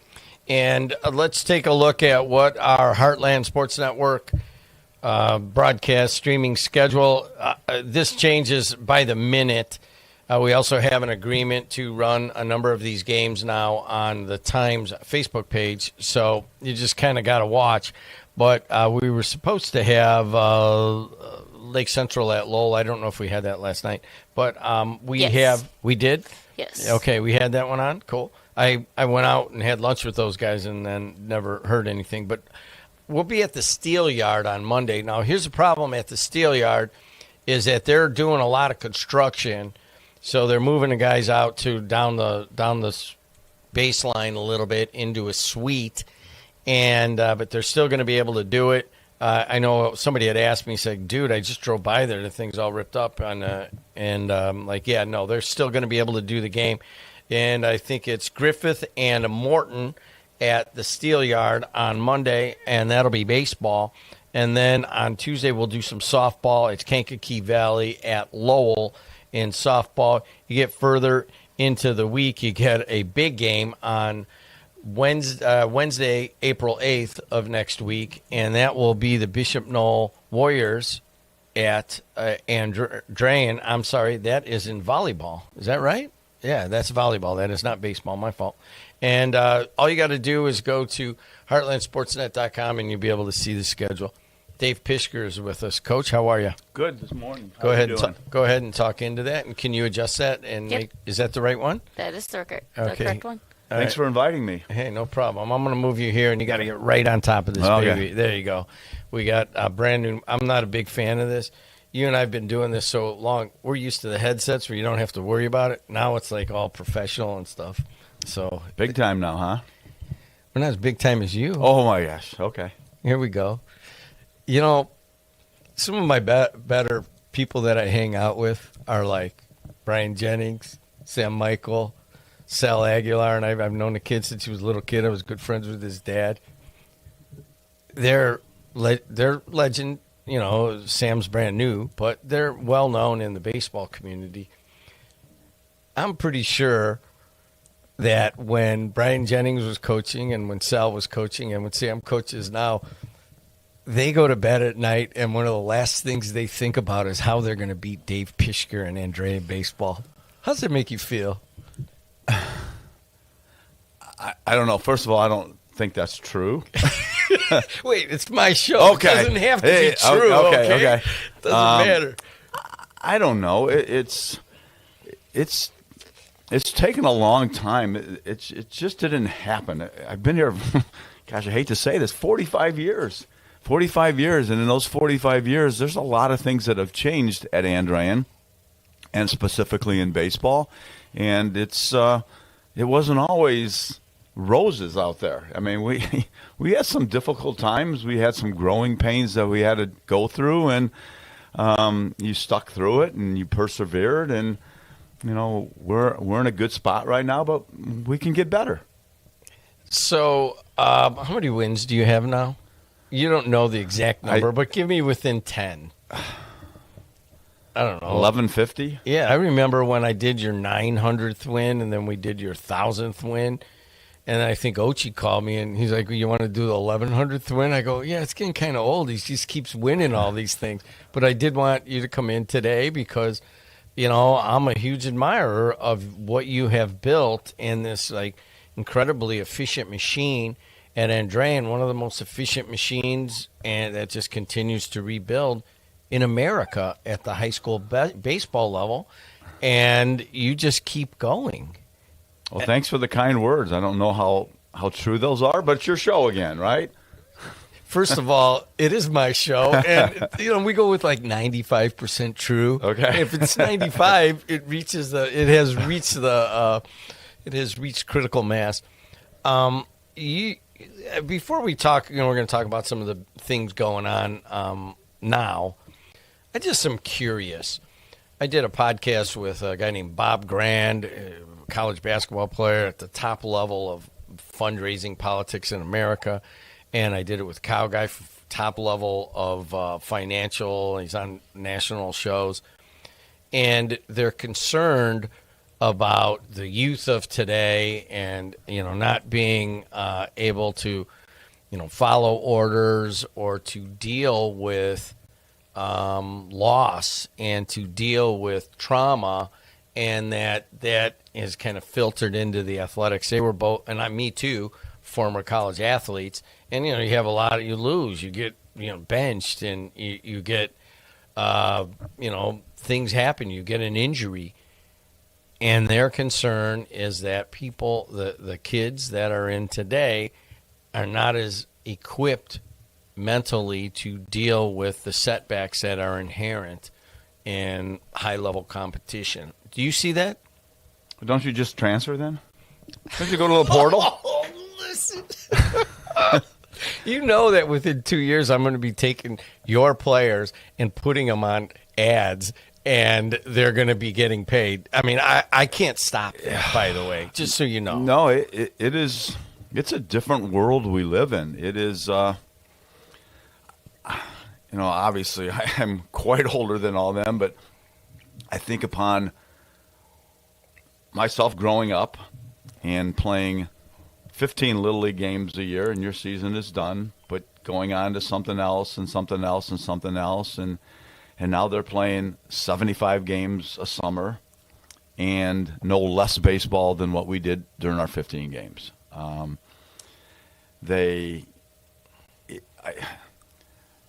Every year as I address the players at some point during the preseason, the question is, do you guys know anything about this game of baseball? It's changed in so many ways. I don't know if I see the fact that, okay, if they fail, they can't handle it. I don't know. It's a question about toughness. Well, they're not as tough. That's my question. Yeah, no, I would agree. Think of your teams 40 years ago and think of your teams now. And great kids, great, well-coached, high level of skill. I mean, they're hitting. They've seen, by the time they're a senior for you, they've been taking hitting lessons for 8 years, right? And their technique is at top all the way across the board. But, I mean, just in general, I mean, there's a toughness aspect that I feel sometimes has been not emphasized enough. How does that sound? Yeah, I kind of agree with you. We are going to do today, it's one of the rites of rituals at Andrean, is we're going to play the game today. And it's a very interesting game that I created, I don't know, 20 years ago, 30 years ago. But I see the change of the kids. So the game goes like this. You'll divide them up into pitchers, catchers, infielders, and outfielders. Each group will have to complete 4 tasks. Simple task. I mean, simple. But they have to do it as a group. So let's say, for example, we're going to start off today with a 4-corner catch for 30 seconds. Let's play catch, 4 corners, 30 seconds. Let it go. Let it rip. If anybody misses the ball or throws the ball in the dirt or whatever it might be, we go to the baseline. So we're indoors today. We go to the baseline and we run a half court, full court, under 17 seconds. You guys are done. Didn't check off that thing. We'll come back to it. So there's 24 of these skills that we have to do. And then pitchers, okay, we're gonna throw to first base, but we're going to get it there under 1.1 second. All right? Throw it away or whatever. We go to the baseline. And, Jim, we have had days where we've ran 50 sprints. I was going to say, that's a quick pickoff move. Yeah. Not for a ride. Yeah. It's doable, okay? It's doable. It's doable. So it's just so they don't just turn and throw it. So, you know what, we're going to fudge the clock. Yeah, okay, you're close enough. We're going to tell them it's good. But to see how the teams used to run that, where give me a coach, give me more of it, to now like, okay, there's going to be some whining amongst the players. How'd you make that mistake? Why'd you do that? How come you didn't make that play? And I'll see some kids that literally they'll struggle with it. I'm not going to say they'll give up, but all of a sudden they might have their hammy might hurt a little bit. Coach, I don't think I could run this one.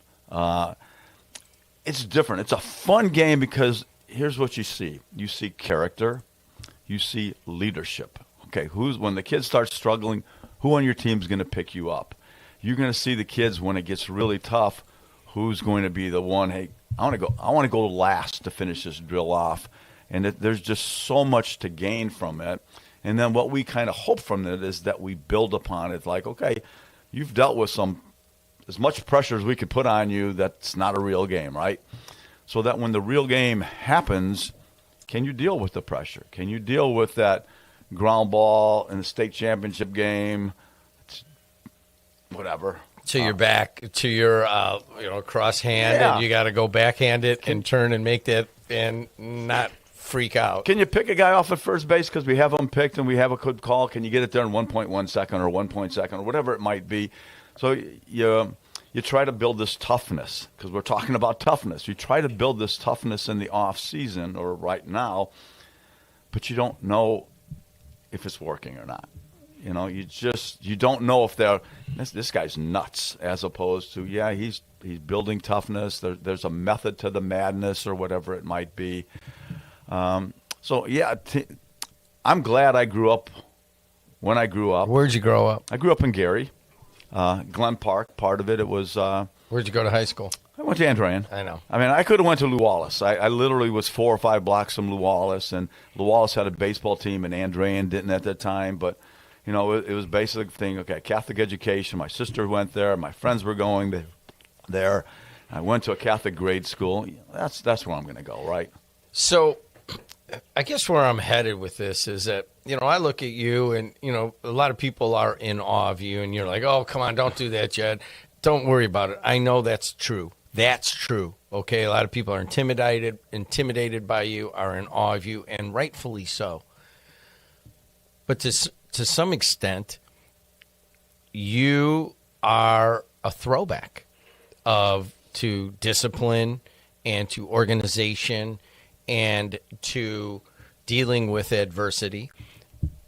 Case in point, Nick Saban, I can't do this anymore. Boom, I'm out, right? Matt Painter, after he finally was done with the NCAA tournament, just ripping on like all the changes and what's going on and what it's doing to the kids who are just transferring. You made the joke to open this up. Well, I'll just transfer if I don't like it, right? But you're a throwback, and you're still holding to you. Right now, you're doing a Tom Izzo rebounding drill with your kids today, right? And they're going to react because you have have attracted a certain type of kid that wants that, and their parents want that, and they want them to play for you, and they want that traditional disciplined method. That's in this current situation where it's maybe not always the chosen method. And I just wonder what your views are on that. Has Dave Pischker changed over the years? Oh, I'm sure, but it's ironic that you just brought that up because yesterday I was talking to my pitching coach Joe Plezak and another one of my coaches Jason Novak, and we were talking about we had a scrimmage game the other day and we were awful. we were awful. Okay, all right. Couldn't throw the ball over the plate. It was bad baseball. It was bad baseball. So we're talking about this week's. We're supposed to play a doubleheader on Saturday against Franklin Central and Lafayette Harrison. Both down in Kokomo. Good schools. Both good baseball programs. And they said we're not sending a crew down there. I'm not doing that. They said, they asked, who are you gonna pitch? I said, I'll just pitch those 3 guys that threw the ball over the plate. And they said, well, you're not gonna give these other guys another chance? I said, time out right now. My mentor, even though I never played for the man, is Ken Schreiber. So we're talking about old timers, right? Ken Schreiber would get through the season, okay, my ace is throwing on Monday, my number 2 guy is throwing on Wednesday, which is a conference game, and my ace is coming back and throwing Friday. We don't have any relievers. And then the following week, that guy who threw Wednesday, he's going to throw Monday, and that guy who threw Friday is going to throw Wednesday, and you're going to get through the season basically with a 2-man staff, and okay, we got a non-conference game in the middle. Okay, that number 3 guy will get some innings. And at the end of the year, his number 1 and 2 guys are throwing 120 innings, and they're tough kids, right? They're competitors, and he's going to put guys out who he trusts. So obviously, I'm not going to do that, but that was when I said, you know what, I'm old school. Our kids are going to get through. The kids are going to throw strikes. The kids are going to pitch. If you can't throw strikes, you're not pitching here. And they kind of looked at me like, okay. And obviously that's not true, but I guess I just wanted to pretend I was mean for a while. Ken Schreiber, I knew him, the coach at LaPorte. Legendary. His son going on to coach at Purdue. Yeah. And I had in a weird way, I coached youth, and we had a number of tournaments out there, and he lived right across the street. He did. And we forgot our mitt one time, so I had to go to his house, and my wife's like, I get back before cell phones, I get back like, she goes, I got to drive to LaPorte and pick up Steve's mitt. He left his first baseman's mitt, and Schreiber has it at his house. I get to Schreiber's house. He doesn't let me leave for 2 hours and 20 minutes because he just wants to talk baseball. And he's just like, yeah, this guy does that. And he's telling me about coaching techniques, and he's crouching down and showing me how the infielders of today don't get down and get their butts down and all that stuff. And so I know what you're talking about. If there ever was an old school guy, it was Ken Schreiber, and quite frankly, his son too, in a weird way. But and so successful in what they did at the time, and was okay. We do that. I don't know if they were in today's world coaching, if they could do that anymore. So you asked me if I changed. You have to change. You can't do some of the things that you once did because it's just not accepted, and there's too much out there that's giving you, hey, let's put this on social media, let's do this. But it's refreshing to see that there are some, we want to be disciplined, right? We want to be able to do the things the right way, and you might not like that, but too bad. 219-845-1100. If you want to talk to Dave Pishker, we can take a couple of phone calls. Make it a quick comment and a quick question, and we'll be able to take you. So that's where I'm headed, is like you have, I think it goes the other way. I think that a lot of, especially, I can't really speak for women because I'm not as involved in that sports as I am with the young guys, but I feel like there are a number of young men that want that. They want the discipline. They want to be part of a mission. They want to be a part of a collective action, and they're willing to make that sacrifice. And surprisingly, I think it maybe is kind of shifting in that way, or whatever. They're looking for that opportunity. And you are, you say you've changed, but for the most part, I see what you do and the kind of kid you bring.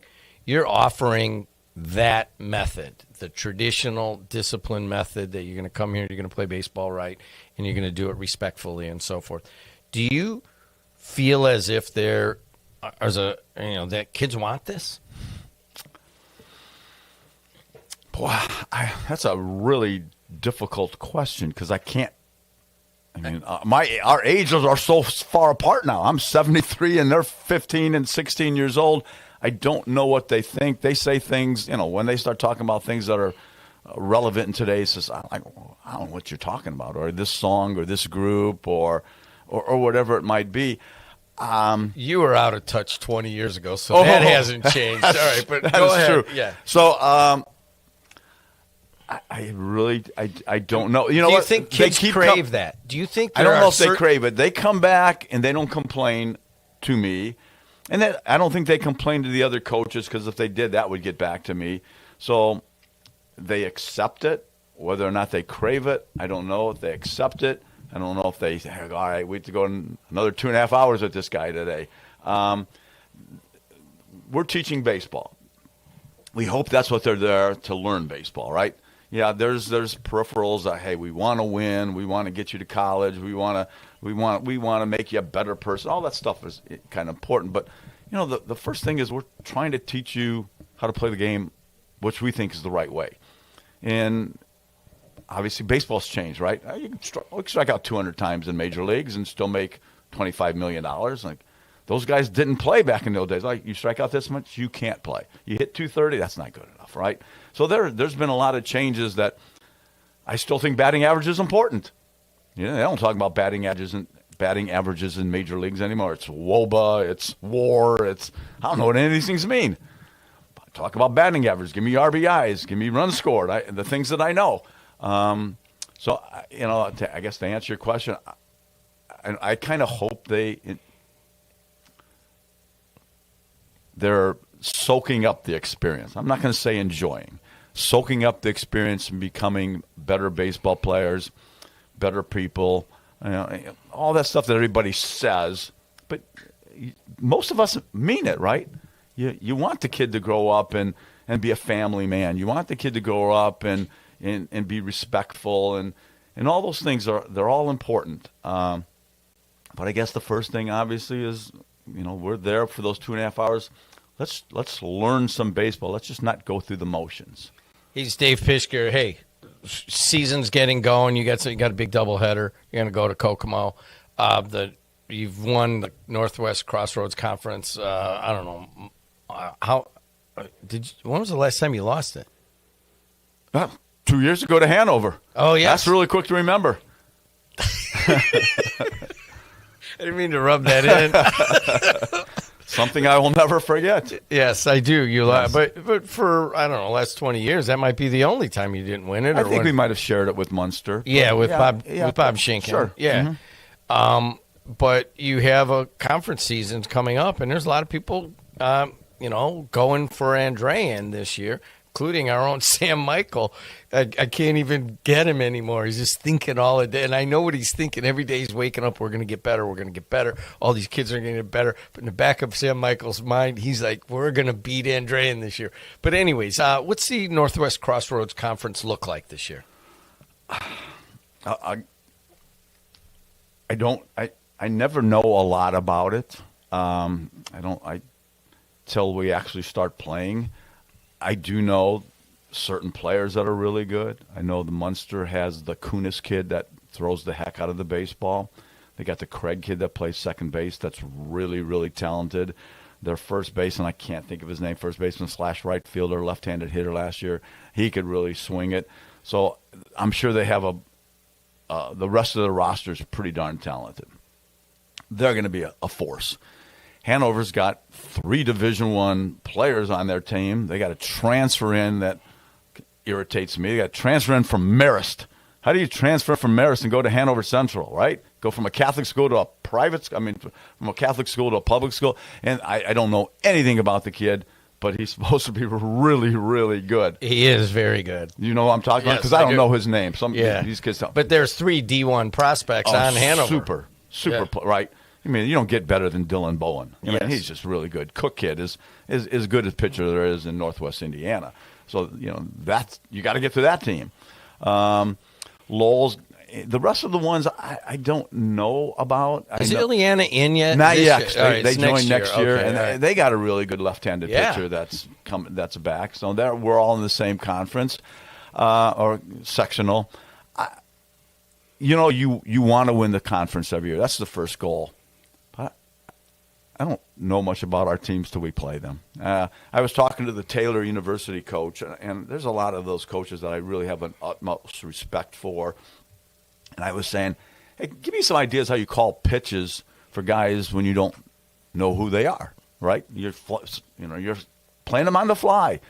So basically what I'm saying is we're playing most of these teams on the fly. You watch them bat, how do you pitch them? You watch them do this, how do you make an adjustment? So in our conference, if we go Monday, Tuesday, you got a better feel for the game, right? You just played, and everybody batted 4 times. But the guy from Taylor basically said, you know what? We don't have to do that too often. There's all kind of scouting reports. There's this, that, and the other. So I don't know who our best team in the conference is. We're going to do our best to win the conference, and we will see as we play who's good and see how we can adjust. It's not basketball where you scout the team. It's not football. You go out and play the game and you adjust. All I know is it's stacked this year. It probably is. Yes. Yeah. And 219-845-1100. Dave Pischker is here. You want to talk to him? You want to ask a question? Any of the comments about anything? I'm sure your phone's just ringing off. I mean, they're just. Can you even handle all the phone calls now that you're getting? People love baseball. Do they? Man. Okay. They don't all love you. Nah, darn it. They love baseball. 219-845-1100. Hey, you're on the air. Good morning. How you guys doing this morning? Safety Steve calling from Arizona. Just to let you know, Coach, thank you for your contribution to just coaching in the region for many of years. But the most important thing, you touched on it, I coached at Andrean in the later 90s, where I brought them their first conference, sectional, regional cross-country team. And my key thing when I was coaching always was discipline. It's all about discipline first. I know I've gotten in trouble a few times because I had a lot of kids that were really good. I told them, you're not going to run this event because you broke the rules. It was like a contract that we talked about with the parents. And, we had a little problem like, oh, well, I give this so much money to the school. Why would you do that? I said, it has nothing to do with that. The sport's about discipline, because after the sport is done, wherever you go, sports teaches you a lot of things. And first of all, it has to be the discipline that you can carry through to a corporation, a college, whatever job that you do. And I want to say that you've done a great job with that, and congratulations on all your success. Well, I appreciate that. Thank you so much. There's one fan here. I got one. It's kind of ironic. I know this guy, and I've gone out to visit him. And when we get together, we have absolutely no discipline whatsoever. So there's some irony on this. Stanek, here's what I think. Just because, I have little kids in the neighborhood and we do all these games and so forth. I believe that there is kind of a little bit of a backlash that is beginning to happen to, the kind of, I hate to use this term, but I know that people do, the kind of wussification of young men. And I think that more and more young men are looking for a direction and a discipline, and the John Friend kind of guy. I was totally undisciplined, and somehow he and I became lifelong friends, and I always go back to that. I go, there without him, and my dad trying to do it, I'm like, hey, nice try, but I had to have those mentors in my life to give at least I call it a modicum of discipline. I think, Stanek, that young men are starting to crave that again. What do you think? Well, absolutely, because, it's really unique. Because, being a great sports person from Hammond Tech, the biggest influence on my life were my coaches. The coaches are almost like, and, you hate to say it like this, but they're your second father. They're the ones that you want to impress. They're the ones that, teach you the fundamentals of not just sports, but life in general.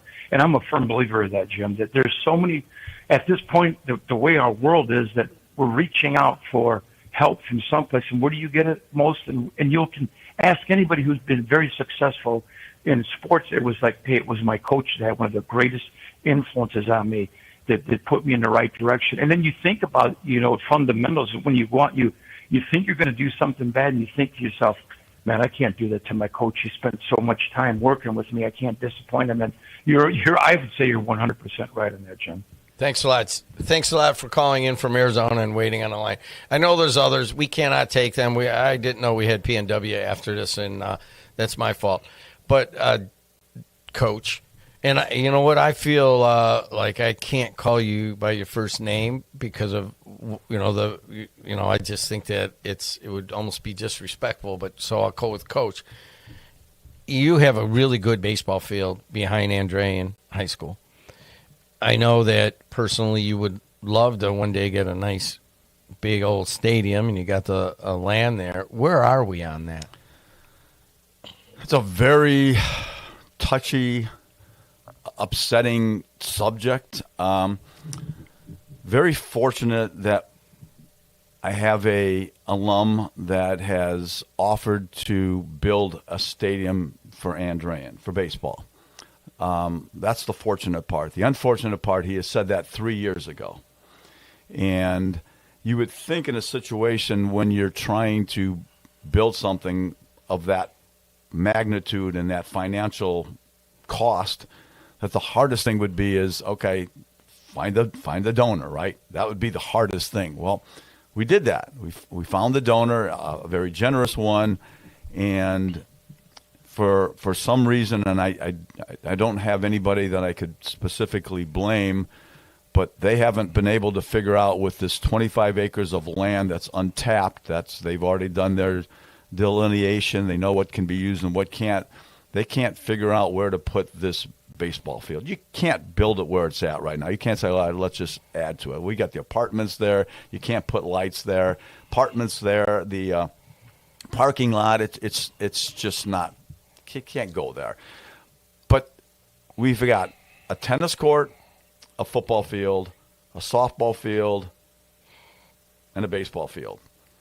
It's not a big jigsaw puzzle. They can't figure out where to move these things down the road, but they're just, again, I don't know who to blame. And I really believe our principal, Jacob Knazer, would love to see something happen. And could you imagine, if you're an athlete or a baseball player or prospective baseball player, you drive in the back of Van Duren to watch a game, and you're playing at the best high school stadium in the northwest part of Indiana, how that would attract students and athletes. And you know how things also work, that if somebody gets something, somebody else wants something. So I know we already have a donor that wants to turf the football field. So we got a donor who wants to turf the football field. We got a donor that wants to build a stadium, and nothing is getting done. Then you go and look at BNI, and they take the old football field. That was old, right? It was old, to say the least. That was the worst one in Northwest Indiana. Now it's one of the best. Beautiful. You got a track around it. You got a stadium there. You go drive by there when it's kind of inclement weather. There's somebody out on that field. Good for Bishop Knoll, but where do they get the ability to do that? And Andrean is sitting there like, we're not going to do anything. So my hat's off to Bishop Knoll and Paul Mullaney for doing a wonderful job there. And guess what? Their enrollment is really spiking right now. So really good for them. And shame on Andrean and the powers to be that we can't see, or after 3 years, we still can't see how to kind of make this thing right and make Andrean a little bit better. I hope personally that we've been talking about this for years, and I know who the donor is, and I know the money's real, and there it is. You can build this now, and I hope that gets done. But you brought up one thing I do want to address, and I'm sorry we're going a little bit long, but I got the legendary Dave Pishker here. So you brought up one thing about, like, all right, you build this stadium. It's beautiful, and that is able to attract, the people that want to play in a good stadium. I mean, you're already getting the best players a lot of times. But now you're talking about a situation where people can transfer around and then go wherever they want. And a lot of times you are trying to put together the best facilities, the best coaches, the best programs to not only keep your kids, but also attract them. It's a different level of competition for that superior athlete than it used to be. Is that good or bad for high school baseball? I don't know. I mean, it's basically college trickle down, right? We got the one-time transfer in high school now, and there's restrictions, right? There's certain things you can't. If you're a senior and you decide to transfer, you have to sit out so many games, but that's going to go away. You only could transfer one time. That's going to eventually go away. It's going to end up being the college. You want to go somewhere, just go. We don't want to deal with you. We don't want any lawsuits. Again, old school. Man, you started that place, fight through whatever adversity it is, stick it out, right? I mean, we would love every great baseball player from Munster and all these schools that transferred to Andrean, but just stay where you're at, do the best you can, work through it.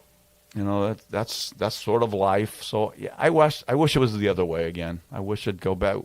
We'll see what happens, and if I get a superstar transfer from Valpo or something like that, I'm not going to be the first one to complain, that's for sure. But you know what? There's something about the kids that started at your school that you want them to be able to have the success, right? As opposed to, man, I bided my time. Oh, man, here's a transfer that just came in. Yeah, you're better, so you get to play, right? That's the way you do it. So I don't know. We'll see how it's. I hear that like in Indy and some of those places, it's nuts. My cousin tells me it's just nuts. It's and not you bad think here, it would though. be basketball and football? Yeah. It's baseball. Is it really? That is one of the most competitive, for some of the, the top athletes, especially pitchers in the area down there, because you've always been able to go wherever you want. Yeah. And we're getting closer to being like Indy. But it hasn't happened yet. At least after the first year, I mean, we've not had a big influx of. We've had a kid that transferred in from Mount Carmel, but he lived in Munster, and he literally, the reason he goes, Coach, the reason I left, I liked Mount Carmel, but there was 15 seniors coming back next year, and this is my junior year, and I wanted to play, and I kind of saw the writing on the wall. I wasn't going to play there, so he came to our place, and he is definitely one of our 9 best players, so he will see some action there. But we haven't had a lot of that happen, and I don't think there'd be – I don't know what the culture would be if you're getting 7 or 8 kids transfer in like it's happening at the collegiate some level, of the Matt Painter is just agitated at the whole thing, and if you watch this press conference, it just reminds me of, old school high school coaches are going to be put in that same position. Coach, thanks for coming in. Jim, appreciate it. I really appreciate you being so candid. I will make the prediction that within 2 years, I will be paying a high school athlete an NIL contract, and that's just how it is. I don't push for it right now, but I think that it's all surrounding us. Get it? Illinois is starting to get it. Ohio's starting. I know Ohio is. Ohio is the big one. Yes, and rightfully so. I mean, the businesses want to support the high school athletes, and that's just how it is. I'm not pushing it. I'm not going faster than it needs to go. But when it's available, it will happen. And I'm predicting that we'll be here 2 years from now, and you'll be like, you got two of my guys on NILs, and I'm like, that's the future, my friend. Yeah. He's Dave Pishker.